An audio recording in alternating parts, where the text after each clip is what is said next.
Yeah. That's that thing. Yeah, it reminds me of an old lesson with Professor Kofi Yankson, not Kobna Yankson. Professor Kofi Yankson, the late Professor Kofi Yankson in yes. a contrastive analysis class, and he would tell you the Ghanaian language is syllable timed and English is stress timed. I actually immediately understand that. Yeah. We're sharp. No, I'm not because I'm sharp, but because it explains it so well. It really it explains why we struggle with English sometimes. Indeed. Yeah. Indeed. Why we pronounce certain words in a very, very funny way. Because in the Ghanaian language, all words the same. You see. Anyway, the news review is brought to you by First Atlantic Bank, refreshingly different, and Enterprise Life. No matter the season, Enterprise Life is here to give you solutions that guarantee you the best advantage in life. So go on, live your life and dream big with Enterprise. Enterprise, your advantage. So this is the new normal. You can join Stanbic Bank and their team of experts at 10 a.m. on Thursday, September 3, for deeper insights into how SMEs can remain agile in these unusual times. Now, even as the COVID-19 pandemic exacts a bitter toll on the economy, it's catalyzing digital transformation across business models, channels, and touchpoints. So join their keynote speakers, Mr. Archie Hesse, CEO of GIPS, Deridine Dazi, CEO of the Ghana Chamber of Technology, Estelle Akufo-Soa, West Africa Regional Manager, C Squared, and Patrick Quanson, Head of Digital Transformation at Stanbic Bank, as they all come together to discuss all you need to know about survival in these times. Visit any of the Stanbic social media pages, Facebook, Instagram, LinkedIn, and Twitter, to register for the webinar link. And you may also send through any question you want addressed by the speakers. Thursday, 3rd September is the date. That's tomorrow. 10 a.m. is the time. Just dial in for more on how to get your business in tune to the new normal. Stanbic Bank, #ItCanBe. Right then, headlines. Right, so could you let's start off with issues in relation to Ejapa, because lots of papers are talking about Ejapa this morning. Plenty.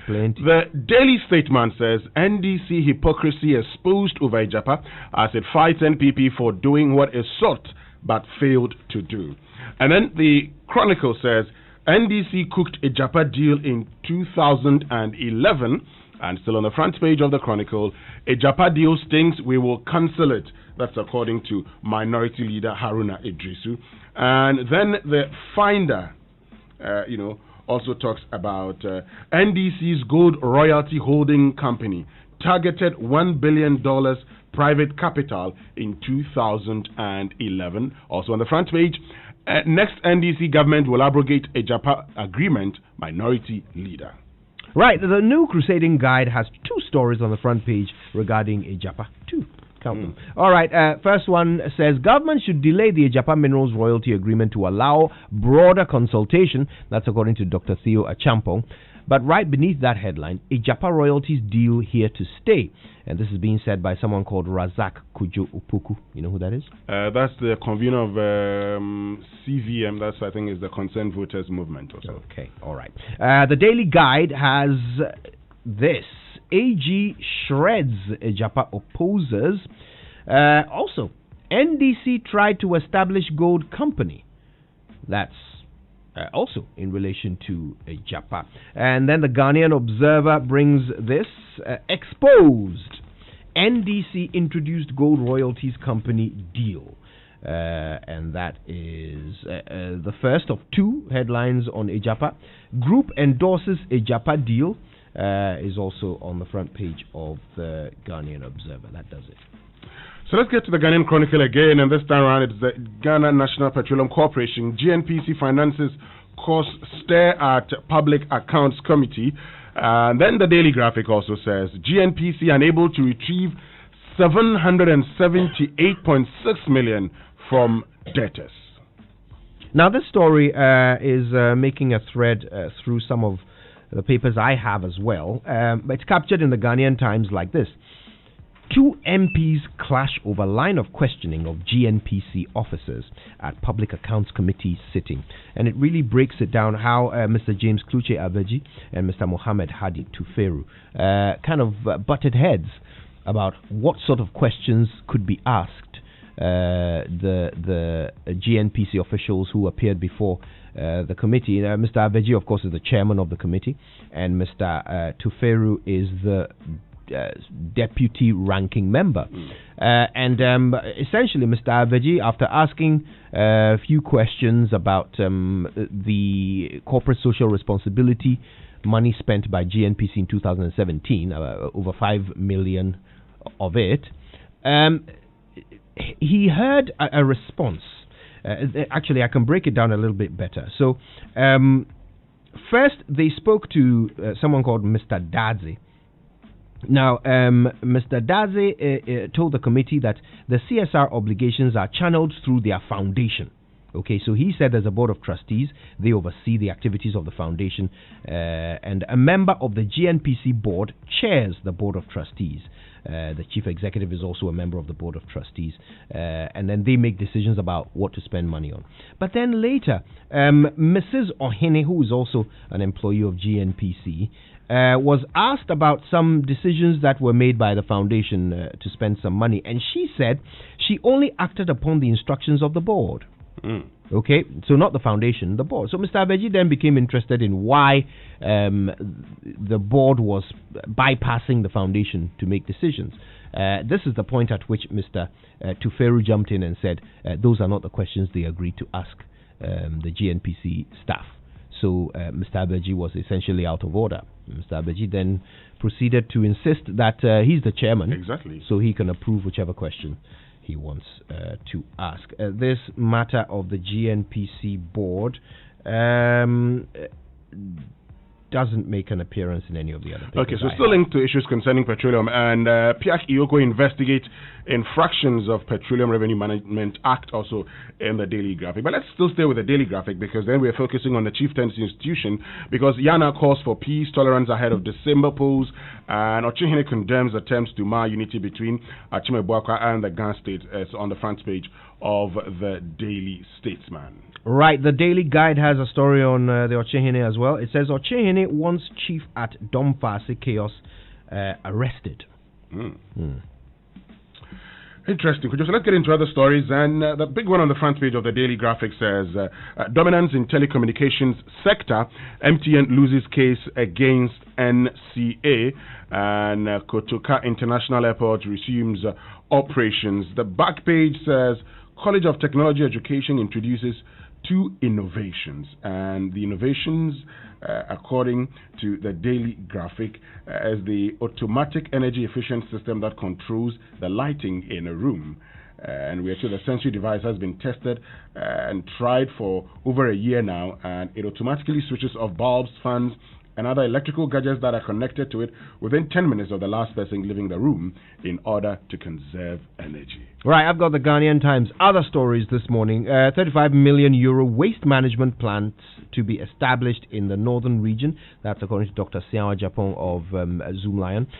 GIF appeals for waivers over ICOM's delays.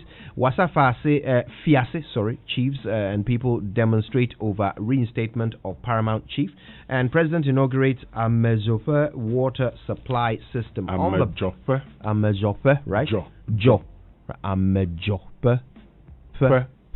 Amejope. What does it mean? Does it have a meaning? It does. It does have a meaning. Let me go through my mind. Amejope. Yeah. Nice. All right, on the back page, CAP bus supports over 120,000 people, and 2,257 farmers in Doma offered inputs. All right, so let's get to the Daily Statesman and other stories, and shun those who promote ethnic sentiments. President Akufo-Addo. Back page, Marcus Rashford brings food brand giants together to tackle child food poverty. He's doing something, right? And Thomas Partey is gaining a lot of interest across Europe.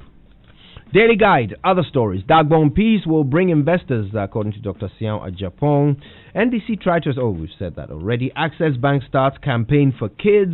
And on the back, FA Chief 12K allowance stokes debate. Also, let's keep believing in stars. And I didn't train, I was drinking Fanta. Who's that? Arnautovic. Marko Arnautovic. Yes. City set for Messi capture. Faces Barca 1.1 million euro fine. Okay, all right. And that's it for the Daily Guide. And the Chronicles 11.5 million euros water system for 183 Volta communities. That's it with the Chronicle. Right, the the new Crusading Guide. NPP scores 0 on climate change mitigation, 63% on agric and food security, and that's according to CCCFS. And this is the banner headline this morning. Also, Dr. Sian Japon praises Yana Abukari II for maintaining peace in Dagbon, and St. Carol's School of Nursing applauds government for posting all nurses. The Business and Financial Times says 3 years of waiting for justice. Taxpayers want action. Depositors want their money, and I'm sure you can get a link there. That's one of the things we'll be doing this morning. And Dagbon Peace will bring investors into Northern Region. Ghana Airport Company Limited, Ghana Civil Aviation Authority, Port Health to benefit from $150 million COVID-19 test cost, it says. And National Occupational Safety and Health Bill languishes in Cabinet for 31 years. 31 years. Wow. And also on the front page, Access Bank's Perfect Start campaign gives children a boost for the future. And freight forwarders petition government over extra charges. I'll end with the Ghanaian Observer. President Akufo-Addo petitioned over reinstatement of Wasafiase Paramount Chief. Group endorses a Japa deal. I've said that already. Yana gets plaudits for peace in Dagbon. And shun those who promote ethnic sentiments and division. That's the president speaking in the Volta region. Now, Winston, we've talked a lot about the Japa deal. So many of the papers have captured it today. Yesterday, the minority leader was talking about it too. Here's what he said. On 3rd December 2018, His Excellency the President assented to the enactment of the Mineral Income Investment Fund Act, passed certain amendments to the Mineral Income Investment Fund Act 2018, Act 978. Emphasis: the Fund Act amendments are in the process of being assented to by the President.